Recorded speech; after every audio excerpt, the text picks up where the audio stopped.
Et si l'argent facile pouvait transformer un courtier débutant en empereur de Wall Street, puis le détruire complètement alors que Jordan Belfort, Leonardo DiCaprio, jeune homme ambitieux de Long Island, commence sa carrière à Wall Street en 1987 comme simple courtier dans une prestigieuse firme d'investissement, mais le krach boursier d'octobre 1987 détruit ses rêves et l'oblige à chercher du travail dans une obscure boîte de courtage de Long Island spécialisée dans les penny stocks et actions. De très faibles valeurs vendues principalement aux petits investisseurs naïfs, car Jordan découvre rapidement que vendre ses actions pour y rapporte des commissions énormes de 50% contre seulement 1% pour les vraies actions, alors que son charisme naturel et ses techniques de vente agressive lui permettent de gagner plus d'argent en une matinée que la plupart des gens en un mois entier. Inspiré par ce succès fulgurant, Jordan fonde sa propre société, Stratton Oakmont, avec son ami d'enfance Donny Azoff, jeune à île,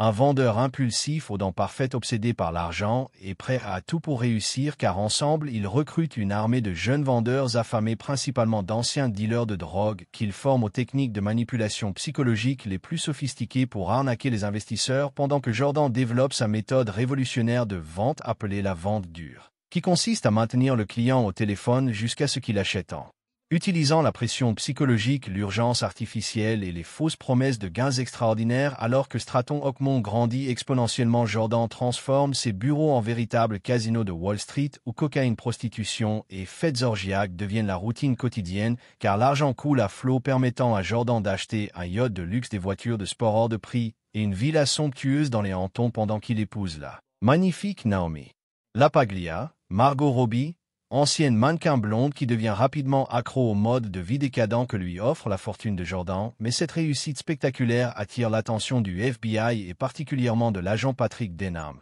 Kyle Chandler, un enquêteur intègre et méticuleux qui commence à démêler patiemment les chevaux complexes des fraudes orchestrées par Stratton Oakmont, car Jordan manipule les cours des actions par des opérations de pump and dump consistant à acheter massivement des penny stocks sans valeur, puis à les promouvoir agressivement auprès de clients naïfs pour faire monter artificiellement leur prix avant de les revendre secrètement en empochant des bénéfices colossaux, pendant que les investisseurs perdent leurs économies. Alors que la paranoïa s'installe, Jordan devient de plus en plus accro à la cocaïne et au calut, ces pilules sédatives qui le plongent dans des états hallucinatoires terrifiants, mais qu'il consomme compulsivement pour supporter la pression énorme de maintenir son empire criminel, pendant que sa relation avec Naomi se détériore à cause de ses excès et de ses infidélités répétées, car l'argent et la drogue ont complètement corrompu sa personnalité, le transformant en monstre narcissique incapable d'empathie. Alors que le FBI resserre progressivement son étau, Jordan tente désespérément de blanchir ses millions de dollars illégaux en utilisant des comptes bancaires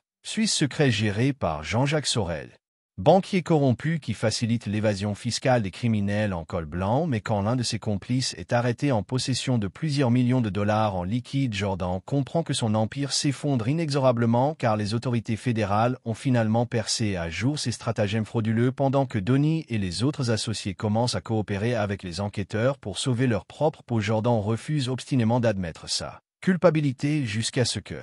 le FBI lui propose un marché qu'il ne peut refuser, avouer ses crimes en échange d'une peine réduite. Alors que son mariage avec Naomi explose dans une bataille juridique sanglante pour la garde de leurs enfants, Jordan réalise finalement que sa cupidité insatiable a détruit tout ce qui comptait vraiment dans sa vie, car il perd sa femme, ses enfants, sa liberté et sa fortune colossale construite sur les mensonges et la manipulation. Mais même en prison, Jordan n'arrive pas à renoncer complètement à son addiction à l'argent facile et aux raccourcis malhonnêtes, car dès sa libération, il recommence à donner des séminaires de vente prétendument légaux, où il enseigne ses techniques de manipulation à de nouveaux apprentis escrocs, prouvant que certains hommes ne peuvent jamais vraiment changer malgré les conséquences terribles de leurs actes, car l'attrait de l'argent rapide et du pouvoir reste plus fort que toute leçon de morale.